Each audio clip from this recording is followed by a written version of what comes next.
Hi, so for my M4 concept of analysis, I am going to be looking at the current uses for rhetorical theory and criticism. So it is very important to understand how rhetorical theory and criticism play a large role, not just inside of the classroom, but outside as well. If you take a look at social movements, studies of popular culture, or even political campaigns, you get a better understanding of how we see rhetorical theory everywhere around us.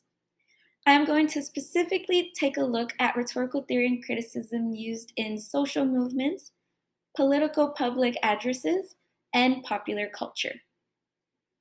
So, first, let's start off with social movements. If we think of social change, we can see that it only comes about through social movements.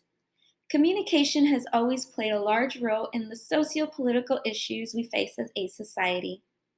If we take a look at the LGBTQ plus communities and how same sex marriage was illegal not too long ago, we can see all of the movements that inspired these laws and customs to change for the better. It took leaders in this community to share their voices, stories, and rhetorical visions to create the changes they wanted to see in the world. This is something that requires a great understanding of persuasion and hard work to accomplish, but this community reached this goal and they are continuously working to change the rest of the injustices they are currently facing. Now, if we take a look at public political addresses, if you think about any of the political addresses you have seen in our lives, we can come to the conclusion that these politicians use rhetoric and many means of persuasions to let us know at home that they are the right person for the job and why exactly we should vote for them. If we look at the most recent presidential debates, we can see now that President Trump and Kamala Harris used many different rhetorical devices to persuade America to vote them to be the next president of the United States.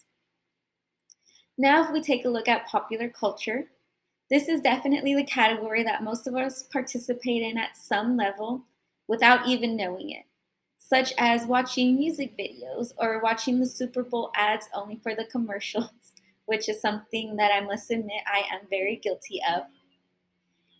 But in terms of watching Super Bowl ads, do you ever find yourself discussing with those around you how certain ads should tweak a few things to make them more convincing?